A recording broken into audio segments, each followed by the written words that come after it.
Shooting the breeze, shooting the breeze, shooting the breeze, shooting the breeze, shooting the breeze. Episode 12. Yeah! I'm Rob Campbell. I am your bastard, Craig Challoner. We miss and love you, Daniel, shooting the breeze, Cornfield. See you soon. Beautiful. Beautiful. Let's just do this. Let's just get through this. Shooting the breeze. It's going to be a quick one this week, ladies and germs. Other than one little section that we've been waiting on for a while. Dharma. Yeah. Just going to get into it. I'm just jumping. I've waited 3 fucking weeks to get into it. Yes. I apologise. Right, so for 3 weeks, I've waited to say I like that. Yeah. Well, it was worth the wait because I absolutely fucking loved it. I'm not going to lie to you. Good, in man. the slightest. As bad as that might sound, I love this program. This program was really, really good. And I understand that it's based on a real life serial killer and tragedy of people in Milwaukee back in the late 80s, early 90s. But they did this fucking whole gimmick justice. They told you exactly how it was, how people were feeling, and the uproar around everything. They got it right. They got it right for the most parts. There is obviously a couple of parts that I'm sure people can point out that didn't, match up to the real life story. And, I've listened to the tapes now as well. I've watched the 3 episodes of the tapes too. And I enjoyed that as well. I had a great time. I love these type of programs. The one thing I wish that they did this with Ted Bundy. So I know that there was a Zac Efron movie coming out at the same time, so they rushed and released the tapes. They were like, "Yeah, we'll just go in with them." And but nah, Netflix could have done something similar to what they've done with Dharma here, and it would have been great. Oh fuck it, 100%. Like this, people that know me know I like this shit. This is my thing. I enjoy this. Yeah. Whatever, take it as you want. It's a quality. But this for me, Dharma always stood out more for me than fucking like Bundy, Gacy, Manson, things like that. Because as you tell me, I'm old. This was my fucking generation. Mm-hmm. Like 1978 was his first kill. Fair enough. Yeah. But then a few years later, he's fucking kicking off. He was killing it up until 91. Yeah. There you go. He hit his streak. Actually, he hit his streak. Podcast on that. He hit his streak and he was fucking going till 91. Yeah, he was. It's weird how that works. 91, good year. But he comes along. I remember Dharma on the news. So this for me was always the serial killer that stayed on the top of my list because it stayed in my head because I saw him. I'm like, wow, that guy's fucking mental. And literally. Evan Peters, mate, from the first scene when he started talking, I was grabbing Marie like. That's him. That's Dharma. That is amazing. And we're going to give a shout to fucking Niecy Nash, played Glenda. Yeah. Obviously, Glenda's not the real person. Glenda's not a real person. Glenda's one of these made up of a couple of people. Oh, there we go. Yeah, Glenda's made up of a couple of people. So, like, the smell of the apartment was the couple across from him, and the person who phoned the police lived over the road. Yeah. But for continuity within the film, as you will, I wasn't mad at it. No, neither was I. To be honest, like I knew the actual story, I knew it, and I was like, okay, it's not right, but it's okay. And she did a fucking great job because she told exactly how those 2 separate individuals were feeling anyway. Yeah. The original call to 911 that was played at the end of the episode with the 14-year-old lad, that. You listen to that and you think, fuck me, man, they had so many chances. No, and they did. They really did. So many chances to get, even on his first kill, they had him there and then. They literally had him there and then, and they let him go. It's crazy. I'm going to give you the benefit of the doubt. You're just a kid. You've got your whole life You're ahead 18. Of you. Exactly. 3 weeks out of home, school. like, fucking hell, what is happening? Like, it's an insane story, and people might not like it, but you should really go out your way to watch it. Yeah, definitely. Because it's just... I found it really, really strange that the main feedback that I was getting and initially when it came out was I really struggled with the first episode. Yeah, I didn't understand that. I sat there and I went, why? It's Yeah. tense and it's real. Like you're getting a feeling for when's it going to happen. And then you clock on and go, actually, shit, this is the one that gets away. Yeah. And then you start going down that path of, oh, he's going to get arrested from the get-go. And we're going to tell it a little bit backwards, which is fantastic because that makes the most sense. Because, spoiler alert, just like the Titanic, we know the outcome. Yeah. I was saying, we know the end. We You know know the what I end. mean? We know the ending. So Titanic's the greatest sinking ship in history. Like everybody knows what happens. Thanks, James Cameron, 1997. Thanks. You made it easier for a lot of people to remember. The Titanic movie at the cinemas is like it goes down in history for me. Great, fucking literally goes down in history. But yeah, have you seen that World Trade Center film? I should say. Have you seen that World Trade Center film with Nick Cage? Yeah. Do you know how that ends? What happened? You're going to spoil it, are you? Well, it ends with the towers collapsing on them. So, see, now everyone can you believe knows. it? Can you believe it? It's messed up. It's messed up. But I don't know. I am drinking one whiskey and coke. I've ordered 2 whiskey and coke at a bar recently, but didn't get any funny looks, so I was quite happy with that. Love a whiskey and coke. I just want to take some pictures too, but I don't really want to pay $50 if I'm honest. So I might just do it, or maybe I already do. I need an Indian. Fucking hell, I think you need more than one. Well, you know, same Indian. Like the Hidden album is amazing. It's all coming out now, are you? Fucking hell. No. Dropping spoilers here, there, and everywhere. You have some good dance moves. Oh, mate. Look, that's the other stuff as well. Look, that episode with Tony. Yes. Emotional roller coaster. Emotional roller coaster. Without a doubt, like when it gets to the mute character, Tony, and the relationship that he strikes up with Jeffrey Dahmer and how that could potentially have changed him. Like to not do what he did.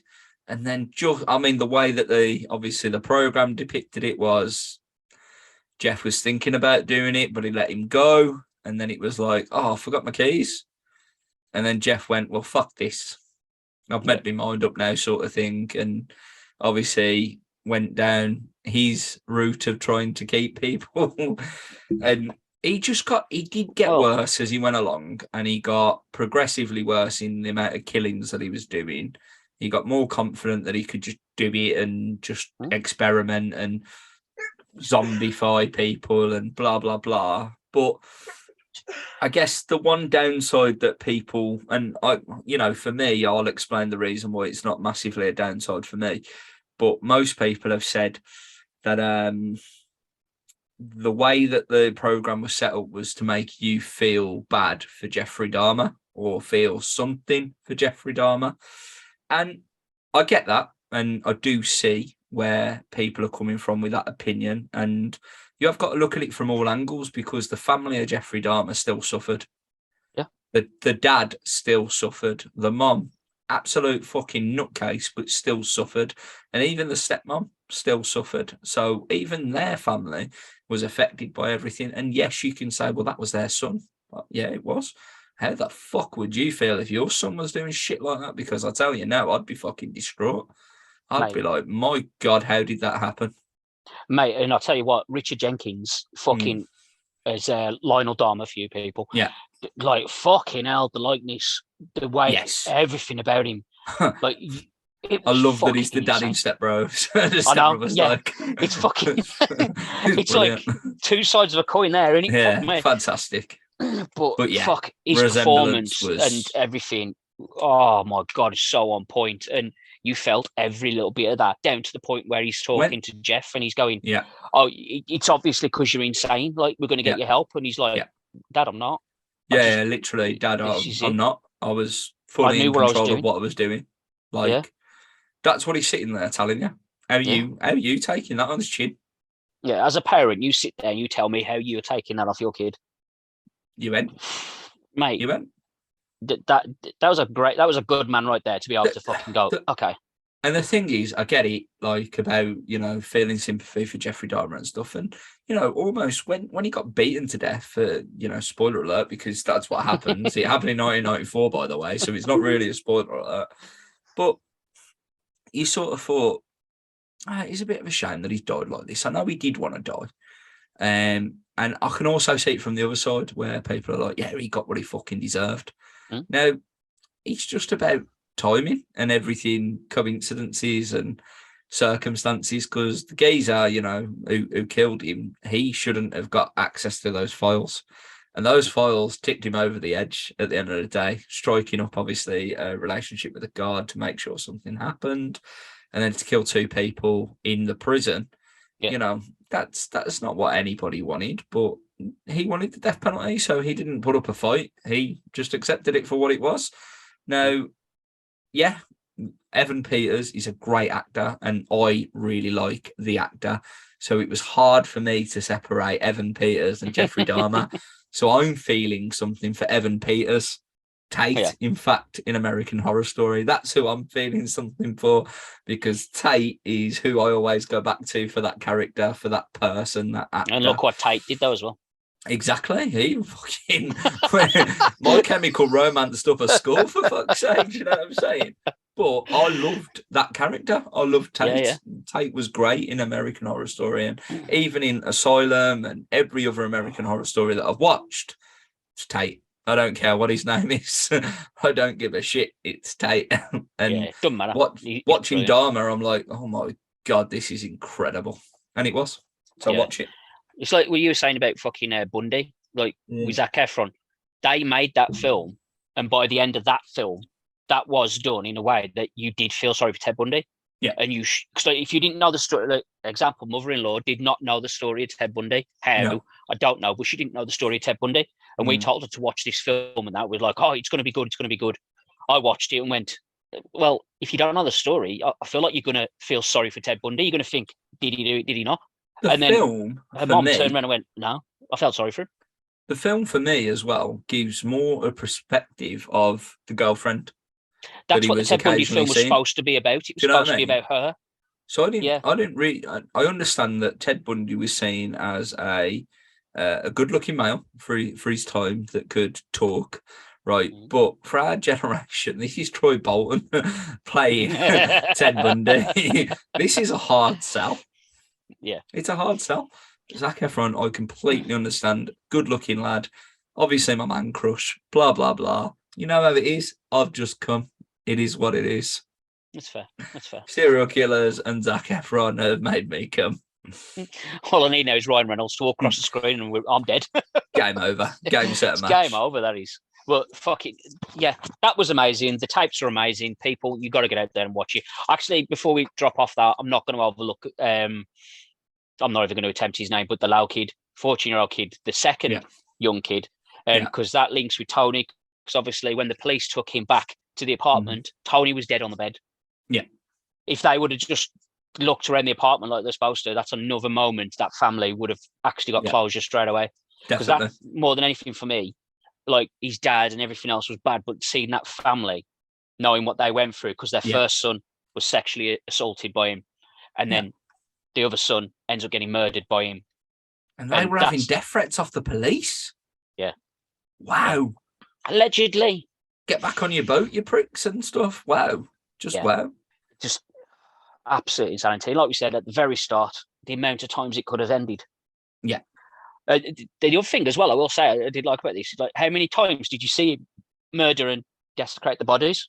You didn't, but you knew. Because you don't, we never knew exactly how he did it. Mm-hmm. We got an idea because of the evidence, but they never knew exactly 100%. It's like the Lau kid, his head, when he cut his head off, he boiled it and stripped it. That was in one of his diary things. But, you'd never seen any of that. It didn't show you any of that. It didn't go for the gore fest, and which it easily could have, because let's be honest, the stuff he did was fucking horrendous.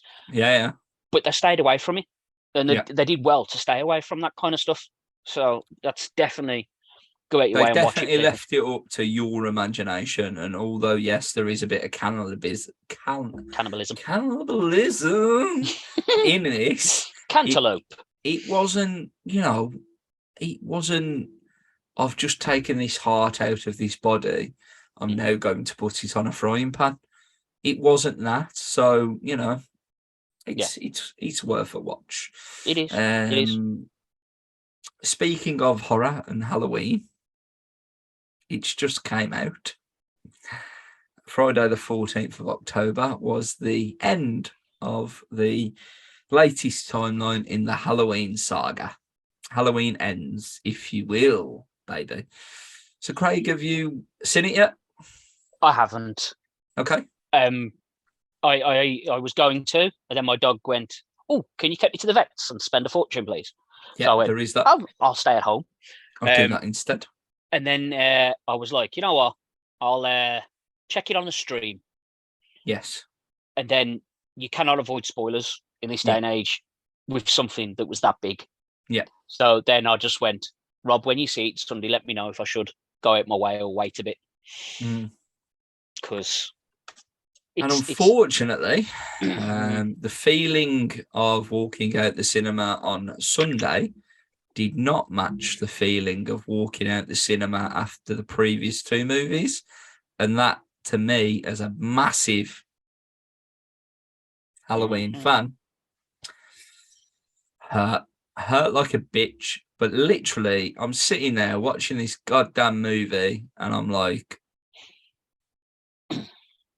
I'm still giving it a chance and I'm still hoping. There's still a little bit of hope in me. And then as we're going along, and I'd already sort of, with the, what's his character name? He's played by someone Campbell. Corey is his character name. So Corey, I'm already seeing a resemblance. I'm already seeing he's got the boiler suit, because he works in a garage. So I'm already seeing that he's got the outfit. I'm already seeing that he's got a dark past because of the way the movie starts, and I'm already seeing that he's a bit fucked up, right? So I'm already seeing where they may go with him. That's literally, I'm like, don't do it, but you might do it, sort of thing. And I almost thought he could have been the new Michael Myers at some point. Yeah. But you can't be a new Michael Myers. You can be Corey whatever, but you're not Michael Myers, right? And that's fine. If you want to create a new legend within a franchise, that can be done, right? But not the way you did it here, I'm afraid. So me and Danny's, we've literally watched all three of this trilogy in the cinema together, which is great. I'm glad I've been able to do that with my brother, to be honest, because, I think back to the days of when Halloween in 1978 come back, the Star Wars movies come out, Nightmare on Elm Street, whatever it might be, and you go and watch that in the cinema and experience it with everybody, sort of thing. And they're big events. So this, for me, was the closest, if you like, to a big event of a cinema. Trying to go open weekend if you can, right? Sunday was dead, by the way, but we did go to like cinema within the mailbox. I had like 3 tickets for it, so I didn't have to pay. If I had to pay, it would have been like 40 quid for the cinema tickets. But we're on a dead comfy sofa. It was worth it, right? Food wasn't worth it, put it that way. Sharing platter of halloumi came in a little bowl, and it was like tiny chunks of halloumi. Oh, where's my strips, bitch? Nando's is round the corner. Get round to Nando's. Sharing platter for a baby. Mate, honestly, literally, I was like, what is going on here? But I literally leant over at one point and I went, what the fuck is this? And Danny went, it's a shit show. That was Danny's comments. And I was like, I think he's right. I just sat back and I watched the rest of the movie unfold. And don't get me wrong, like, especially for gore fans, there are moments where it is very, very gory and hard to watch at times, to be honest. Like, especially the way that you know what happens, right? So you've seen the spoilers. Spoilers, mate. So for anyone that hasn't, Look away now. Yeah, yeah. Or for Witty, close your ears a bit. So Michael dies. Yeah. Michael gets killed, and Michael gets killed in a very, very brutal way by Laurie. Obviously, you know, the fight actually happens. But the rest of the movie, Michael's not massively involved, and that hurts. Again, that sucks. And then you get finally to Laurie versus Michael, and you think, oh, this is great. But Michael's not at full strength, to be fair. Michael's like 50% health. He's like, his HP rating, he's fucked. You know, Laurie's like, all right, she's old and shit. So she's like, let's go 90% at best. Yeah. Maybe she's had a little fight before, so maybe give her 80, but Michael's like 50. She's got an advantage, is what I'm basically saying. And then it gets to the point where, you know, she's trying to kill him, and she's basically saying, you ain't going to be breathing in a couple of seconds. And she slits his throat, right? Yeah. And you think, oh, fuck, there it is. There's the classic Michael Myers kill to end Michael Myers. You don't need more than that. That's it. Done. Yeah. So you're sitting back going, he's still breathing. That one's going on here. And then, like, the granddaughter walks in, and you're thinking, oh, Shay want to do with this? Look, fuck off a bit. Leave them to it. Do you know what I mean? Let them bang it out if they need Let them to. be. They've waited a while for this. You know what I'm saying? This is fucking intense storyline. And then she does something else to like proper end it. And it puts 13 reasons why to, he just shits all over that. It goes, it shoots the breeze on 13 reasons why and goes, you think you did a good job of that? We'll show you how gruesome it can be. And I'm sitting there going, fuck me, what are they doing? What are they doing? But they do it. And then it's like, okay, it's done. Hawkins is here now. It's over. He'll take the body. Job's a good one. And they do something else. They're like, oh nah, we gotta do more than that. And they gather all the town together, and it's like, thankfully there was no evil dies tonight chance. I swear to God, that would have been the only thing to make it even worse. But when you do see it, we'll talk more. But fuck me, man, it wasn't anywhere near what it should have been. Yeah. Me and Danny asked the question of how high was Danny McBride to when he was writing this. It's Danny McBride, so you know. And actually, maybe he wasn't. Maybe that's the problem. Maybe that was the problem. It's a shame. It is. It is a shame. Like, I've not seen a single good comment yet, other than I think Corey Graves. He said, I think it was Corey Graves. He put online. He's like, if this was a standalone movie, yes, yeah, and that is a fair comment. It'd be dead good, but we cannot get away from the fact that it's not. Yeah. So fair comment. You know. Absolutely fair comment, because if it was, again, a standalone movie for at least, let's say it's a 90-minute movie, for at least 60 minutes of that, you've got a standalone movie. You have. And I get, you've made choices. And I think we were on the way and we were like, so we talked about Karen, Laurie's daughter. She died at the end of Halloween Ends. Or did she? As Danny put it, right? And I was like, no, Karen's definitely dead. That was my prediction. I was like, Karen's definitely dead. There's no way like she lives after basically the stabbing of the sister repeated. Yeah. She's not living through that.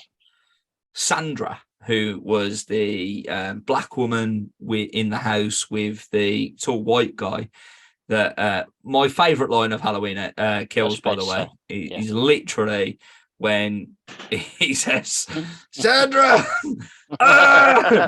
there's a big guy with a monster mask on in the bathroom. And she's like, well, what does he want? and he goes, who gives a fuck? Call the cops. Next minute, you know, he's dragged straight through the fucking glass plate and he is brutally slammed through it. She tries to get away to no avail. Light tube gimmicks straight into the neck. Twist. Yeah. She's sitting there, breathing, but struggling, watching Michael basically turn her husband into a fucking chalkboard. knife, knife, knife. And then he finally goes, oh, yeah, this one will do. And then off he goes. Fuck me, right? So the second question that I had for Danny was, does she survive? I was right on both of them. Okay. I was like, yeah, Sandra might live. Like, I see that her lived. So, James, you've got to do a recount, just saying. And then, fuck me, man. Just the rest of like the stories that have developed over the two movies just don't seem to matter anymore, really. Yeah. And I get there's a gap and you've had to make a decision on what you do. And the start of the movie, it's Halloween 2019. So we already know we fast forwarded a year. We already know that, right? But it's Corey babysitting. And then something happens and then it's the credits, the opening credits, okay? The opening credits are not in orange. They are in a neon blue. Okay. So again, you've made a decision that are already to your audience who have been there for the last two movies going, why is it blue? Mm. And why is it blue? Because this is Halloween. Yeah. And then when we get into the movie, we're probably another year along, or probably even another 2 years. I didn't capture the time frame that we were on. So I didn't capture the year that we went into. So it was either 2021 or 2022 that we went to. That's a goddamn few years. Yeah. And I understand that COVID, so are you going to tell us the COVID story? Are you gonna, It's clear that Frank Hawkins has been affected by COVID because he doesn't have a big involvement in this movie for obvious reasons. Like, but you could have had you fun don't do with a good Michael job of explaining things. Yeah. I think maybe Danny McBride just went, you know what? Game of Thrones fucked me over with their ending. Yeah. So I'm going to fuck you too. Because it doesn't make sense. Like, I haven't sat through it yet. Yeah. Like, I've only gone based on everything. Don't get me wrong.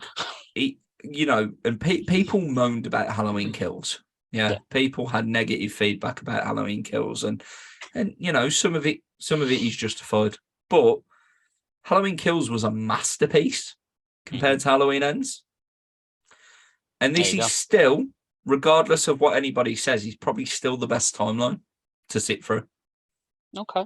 Because of those last two movies, because of 2018 and because of Halloween Kills, this is probably, and I'm just going to put this out there now, still probably the best timeline to watch. Because you can't take 4, 5, and 6 that serious with that fucking mask. No, you have to ignore them ones. Obviously, Season of the Witch is a standalone. Yeah. But that was the other thing, the discussion with this one as well, one with Halloween Ends, was this is the tie-in for Season of the Witch. It's the stories now about it, and it gives them the option to carry on. I'm not sure. There, so from what I've heard, Blumhouse have said, we're not going to do anymore, obviously. This was Halloween Ends. But Mohammed Akkad owns the rights. So that doesn't mean that exactly. He'll go somewhere else, and his dad, who is known as the godfather of the Halloween franchise, was a big influence to getting the Cult of Thorns storyline going. Okay. Well, there you go. So my thoughts and my theory, whether it happens or not is a different story, is that he'll want that doing right. Yeah. Because it wasn't done majorly correct. There was good bits in there, but there was a lot of really bad bits in those 3 films.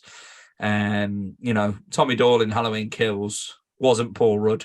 So I'm just saying, clearly it wasn't Tommy Doyle. All right, I'm just saying. I'm just saying. That's it. Like, I enjoyed the Rob Zombies. Yeah. Oh yeah. Like I did that for me. I thought was quality. So I'm like, when I've watched these two, or before the first two, before this third one came out, I was like, okay, this is now that step up for me. Yeah. It's the new timeline. I'm happy with this. I'm liking where this is going. And I'll be honest, the first time I watched the 2018. I watched it a second time because the first time round I went, I'm not sure I enjoyed that. Right. So I watched it again and I was like, actually, now I've given it a chance. Give it a proper chance and watch it properly. I did enjoy it. Do you know what's underrated about the 2018? The audiobook. Oh. even more gruesome than the film. That might have to More be an descriptive. Oh, I highly recommend that you listen to it. And the Is voice it is read by Stephen Fry though? No, she's dead sexy. Whoever reads it, her voice is dead sexy. We'll get it just for that reason then. Exactly. Sexy and deaf works for me. There you go. Well, that's Halloween ends. Yeah. Well, as we say, I mean, as we're on watching shit, which just took over half fucking nearly 25 minutes. I watched Netflix series, The Imperfects. Okay. Or Imperfects. It's fucking dead good. Is it? I put it on because I've completed Netflix with the true crime stuff. Okay. Yeah. I've completed all the fucking serial killers that ever is. So if there's anyone out there that wants to become a serial killer, you know, you're the man. Speak to Netflix first. Get your shit together so you can work out a time frames because I'm running out of true crime now. I've completed it. So I watch this Imperfects and it's fucking dead good. Like it's about these special fucking people that they get treated by a doctor who is played by Reese Nicholson. And if you don't know who he is, he's an Australian comedian. Go out your way to check him out. He's fucking amazing. He's got the most annoying high-pitched voice in the world, right? But it's brilliant. It's fucking brilliant. But the TV show itself, it's dead good watch, man. I can't even tell you how many episodes it was, but I finished it on 2 days. Brilliant. But definitely worth a watch. So that's my watch. That's my watch. Let's get away from Netflix. I'm rewatching The Office on Netflix. So, like, when it's like a dinner time and I need 20 minutes of enjoyable TV that also makes me cry now and again, The Office is my go-to. Standard. The US version. Yeah, you're not a fan of the English version. Mind you, to be fair, I didn't mind the English version, but the US version is way better. Oh, okay. I never watched it. Just to throw that at you. Well, seeing as you've completed Netflix, you have 9 seasons available of The Office. I've completed Netflix True Crime. I come back and watch The Office. You always watch what Don tells you to watch. I'm fucking sick of it. Watch The Office. Yeah, but Don tells me to watch something that's like 20 minutes, so that's it. Because attention span Don, like, you know, we can't get him to fucking watch this. Yeah, that is true. That is true. Fucking hell, football. Let's move on. Yeah. Let's move on. What have we had in football? To be fair, you say you ain't done in comparison to as it was the last time we spoke about football. Yeah, things have actually looked up. Back on the up. A couple of good results in the Europa League. It took 93 minutes at home to break down that team, but their goalkeeper had a fantastic night, and fair play to him. I think, you know, in the Premier League, other than the Man City result, we're doing okay. And even then, we beat them in the second half, so good times. That's it. You won the second half. And Chelsea beat the Villa at the weekend, didn't they?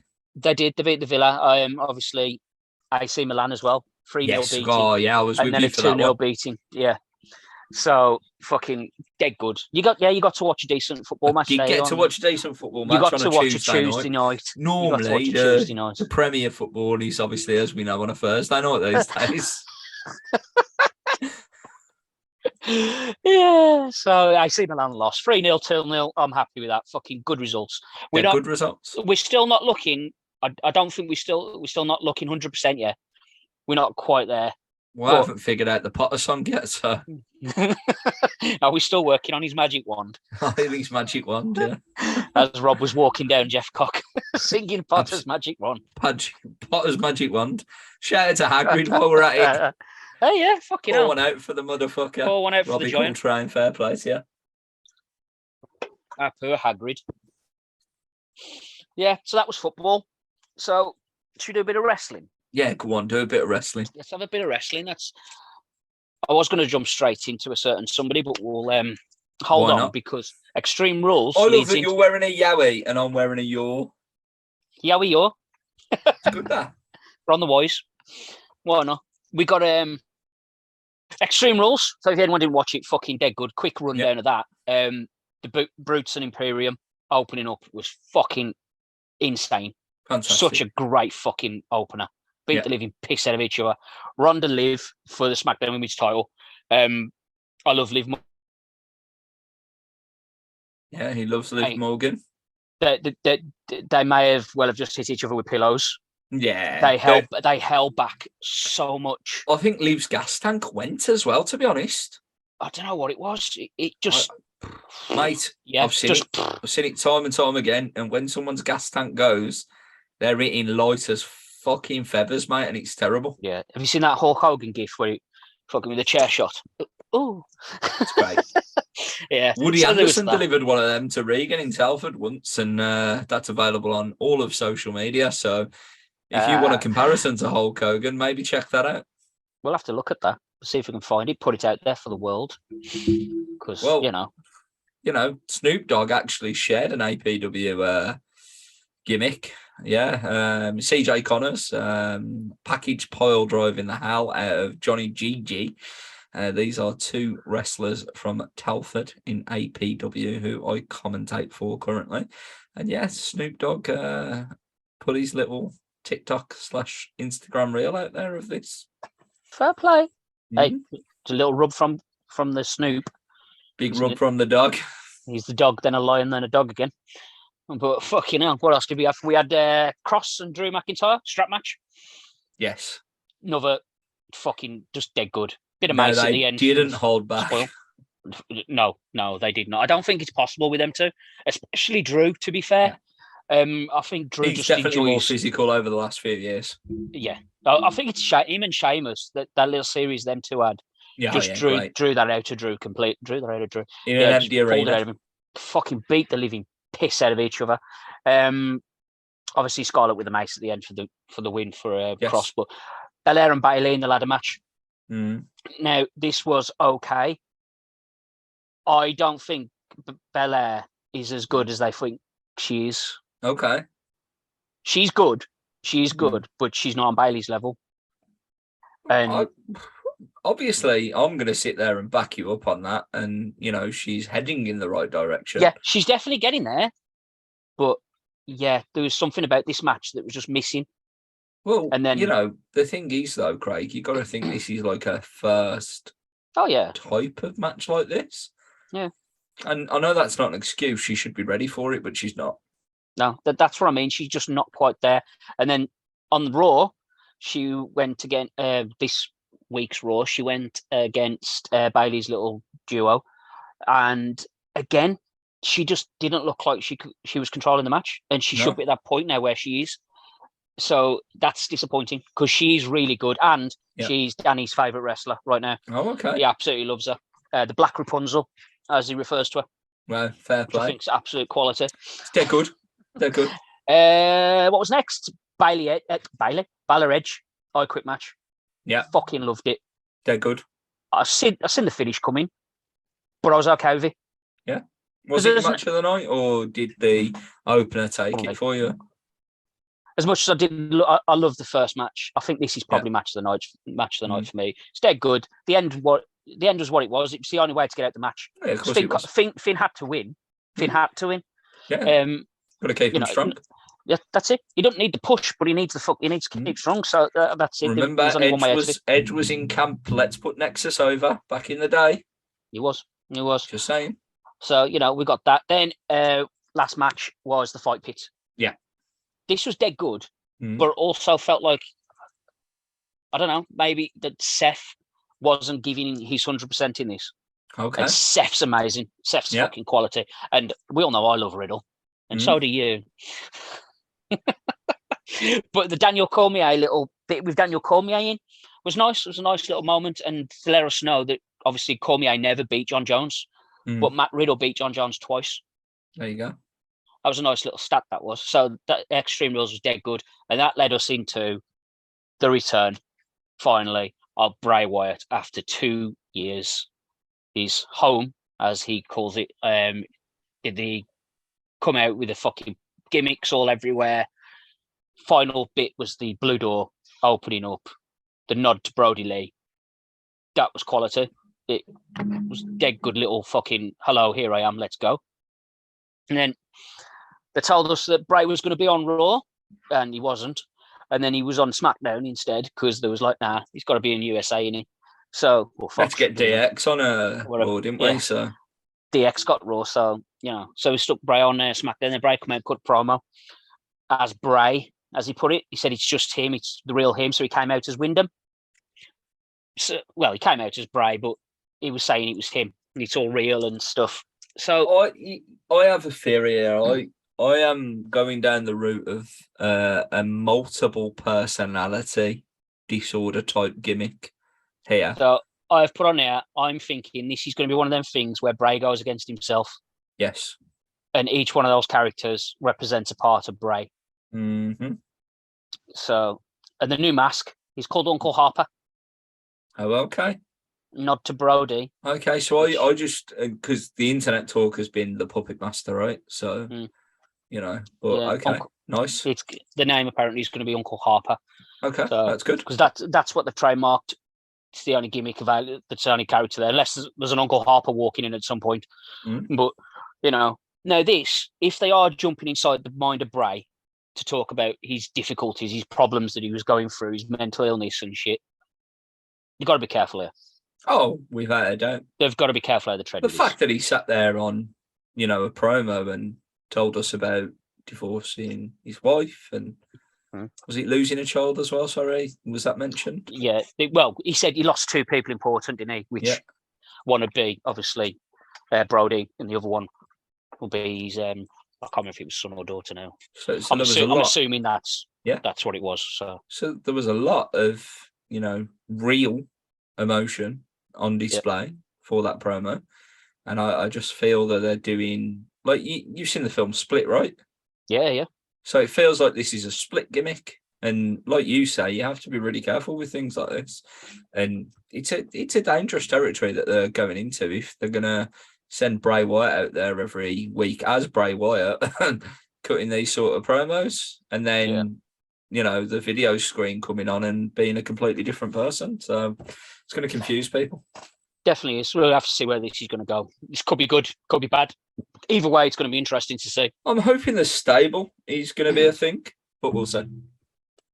Yeah, it's like, hopefully I'm wrong and it's not going to be that fucking jump into the head. But the fact that you've got the same fucking thing as well, you know, I don't know, maybe. It is what it is. It is what it is.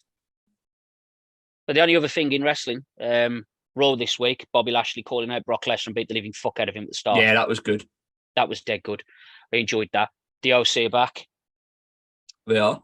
I'm okay with that, especially considering Carl Anderson's holds a title in New Japan currently. So that should be interesting to see where that goes. Forbidden Door gimmicks. And JBL brought out my man, Baron Corbin, the future wrestling god. That's right. You huff at my boy. I've been fucking telling you all about Baron Corbin for fucking years. No one listens. Now watch this now over this year. Baron Corbin's going to be JBL Part 2, and it's going to be dead good.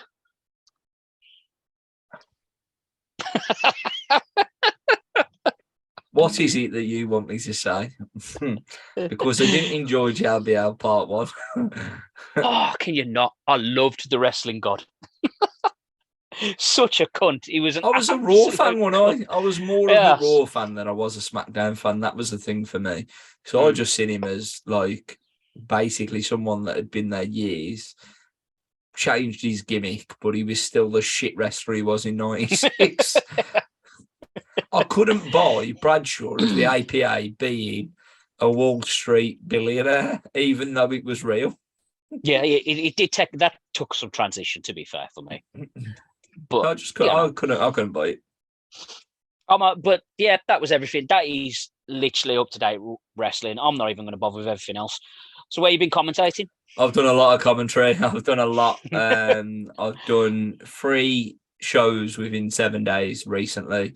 One from home, but that involves me. It might be from someone's home. It's Sonny G's home, but that involves me traveling to Nuneaton, where he resides, and to record a full show of Slam Masters that took place in Cardiff. Really, really good show. With the main event being Nico Angelo versus Ace Austin, who is currently a member of the Bullet Club, former X Division champion. It was a really great match, main event, and well worth it. So hopefully we can continue working for Slam Masters and doing more there. APW, we were back there in Telford at Dawley Town Hall. We do love that venue, to be fair. I was 15 minutes late, but Basham won't mind me saying he was in the ring cutting a 25-minute promo, so it was fine. I didn't get to talk till about 30 minutes into the show, so it was all good.